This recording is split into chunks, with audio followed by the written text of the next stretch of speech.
Well, this person says, I hear a lot of talk about veiling and glazing. That's spelled V-E-I-L-I-N-G, veiling and glazing. The YouTube videos I see confuse me as to why some artists use these techniques. Would you make a quick tip to make that clear? Yeah, let's do that.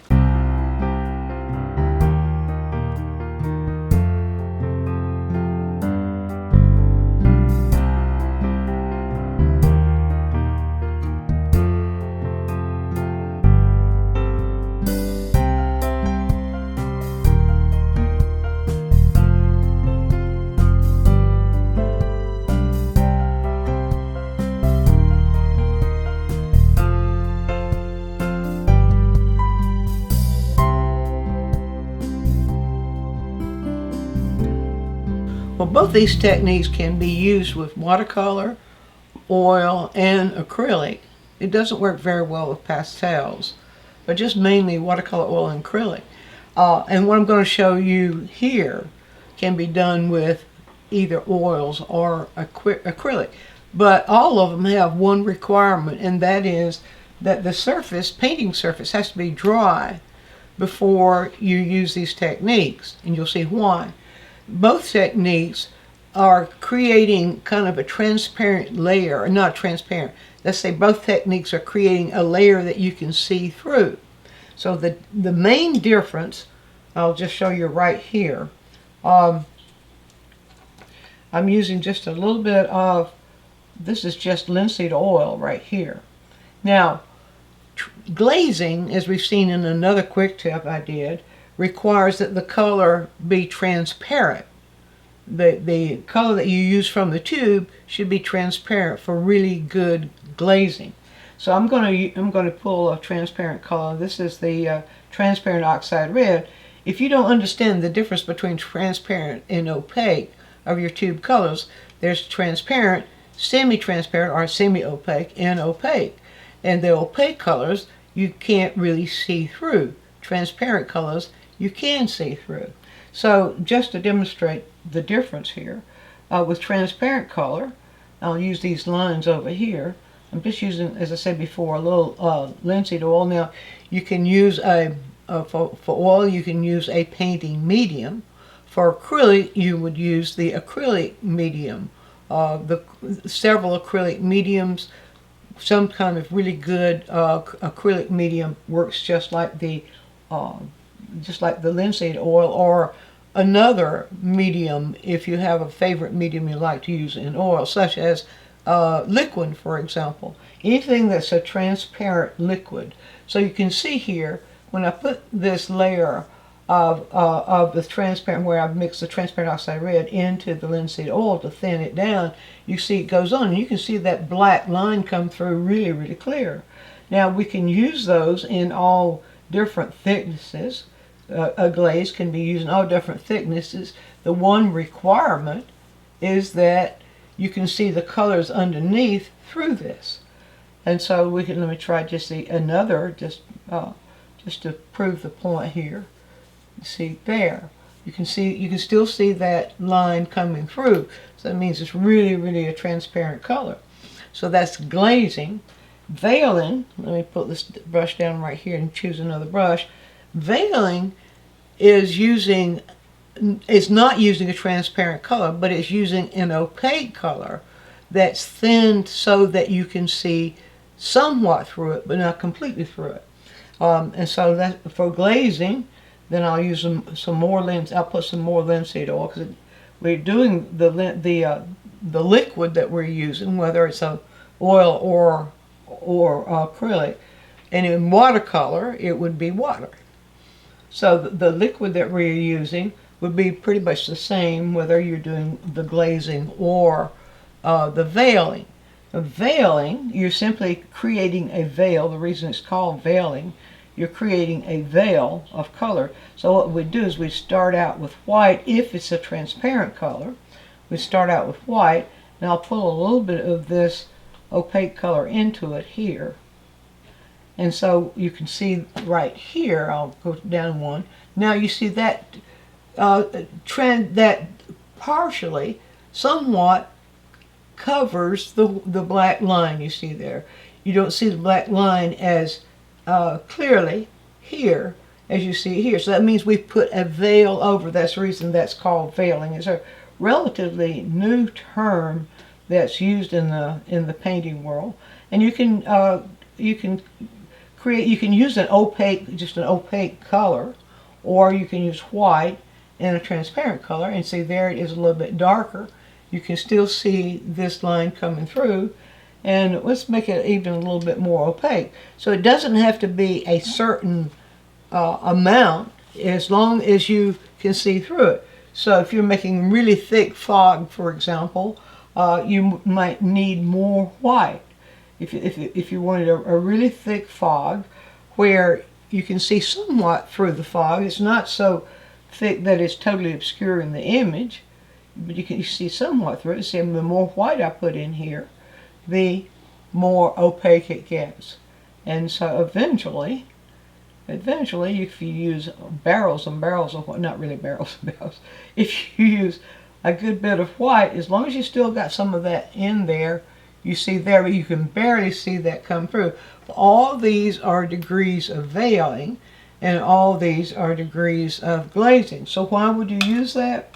Well, if you want to change the colors just change the colors in your painting, or if you want to enhance the colors of your painting and it's already dry, then glazing is a good way to do that. If you want to create more distance, if you have a landscape, for example, and this is usually used in landscape, if you want to create more distance in your landscape, or if you want to create that sense that what we're seeing through those trees is more foggy, then you would use veiling. So I'll give you just a brief example here. So suppose I want to warm my tree trunks up a little bit, especially suppose I want to warm the ground and the tree trunks up just a little bit. I'm not quite happy with them being so dark and having so little color in them. So in that case, I could use glazing, and I'll go back to my transparent oxide red here. Now suppose I just want just a little bit of that, and let's throw just a little bit more of the oil in there. Suppose I just want just a little bit of that, and so then here I can simply put this on like that. You see I've got just a little bit more color. If I want a little bit more than that, I can add a little bit more, and if I want this a little warmer down here, ignore that signature.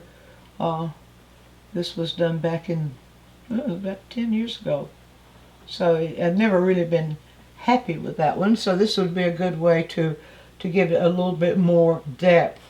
Now there are other ways. There's one other way that artists will use both glazing and veiling, and that is, I'll just show you that part on this side. Some artists will actually cover the entire surface with the transparent liquid first. Now let's put this down, and usually the way that's done, this is just a lint-free sterile pad. These I get by box full, I think 100 in a box, that I use because they don't have lint in them, and I use them for all kinds of things with oil painting where I need to use some sort of pad, but I don't want the lint, and the paper towel will leave that lint behind. So so I could then just soak the pad in the oil I'm using and put a thin layer of that oil over the whole area. And I'll just go ahead and put that up in the sky area, in that top area where I'm going to veil too. You can see I just put it in the whole area, and then I won't have to worry about the surface being the surface quality of the piece being different, having some really dull spaces in some areas, and the lighter, brighter, more shiny surfaces in the other area. Now, don't worry about the fat over lean in this.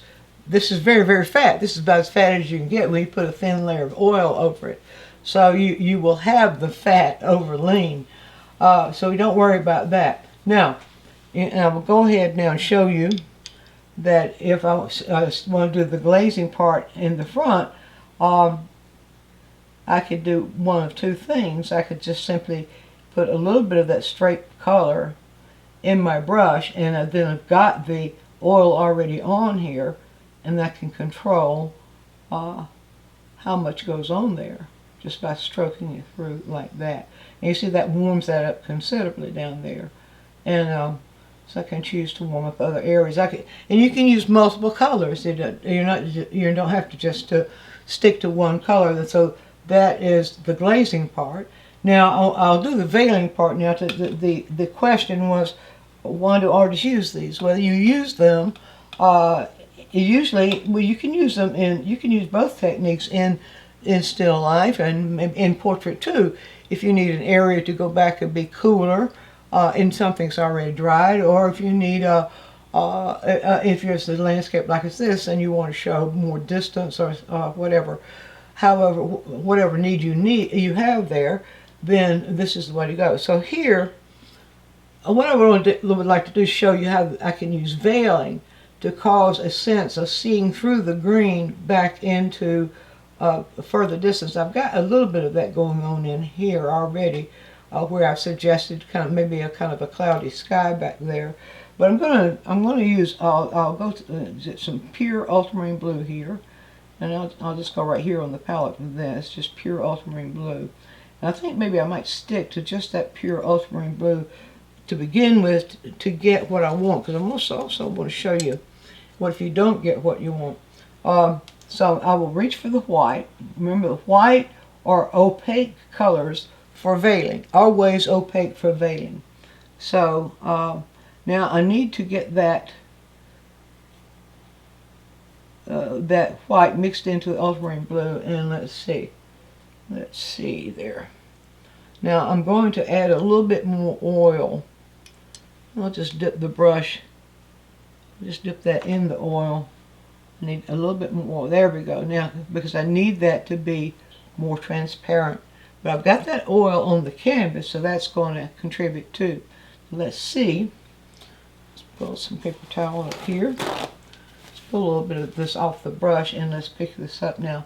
And let's see if I can push. All right, I can see that I can sort of work that in that area here and push that back. I need to go over here, work it in. And now I can choose other areas that I want. If I'm looking through this, the stuff that's in front there, I'm looking through it and I'm seeing whatever I'm seeing in the distance. I want to really show that as distance. And I could let that kind of peter out as it goes to the bottom, because we don't usually see as much towards the bottom. We don't usually see as much in the distance as we see closer up higher in the painting, which shows usually shows the foliage revealing more of what's in the distance. So we'll just put a look and see. I can see through. The point is that to let that be enough transparent so that I can see through it, but that it's veiling what's going on back there. I don't mean that to be on that tree trunk. The stuff in front will be much clearer. Let's get a little bit more. I'll throw a little bit more veiling right in here, just to get that point across. Now, this is a very simplistic little demonstration I'm showing you here, because what I'd like you to do is not think of this as just one way, but think of all degrees of veiling that you might want to do in a painting that's already dry, or of glazing that you might want to do when the painting's dry, where you want to be able to see through it, but not all the way through it, for fog or simply for showing distance, pushing an area back in the distance, or smoke, or any kind of atmospheric effect that might be obscuring what we're seeing in the distance, or simply creating the feeling of the whole thing being cooler as it goes into the distance. You would use veiling for warming up or actually changing colors in front. You use glazing. So now, suppose I want to adjust that a little bit. Suppose I felt that I've maybe kind of overdone or whatever an area. I need to take still that lint free. I get an area that doesn't have the oil in it, and simply pull a little bit of it out. Just adjust it. Pull out where you don't want it, and put it in where you do. So we see we can do that. And there's still enough oil there, having the oil over the whole area. There's enough oil there that makes that really, really easy to do. And the next thing is to let that dry. Now, one thing you can expect if you're doing an oil painting, if you're using, you can use, by the way, you can use linseed oil, you can use poppy oil,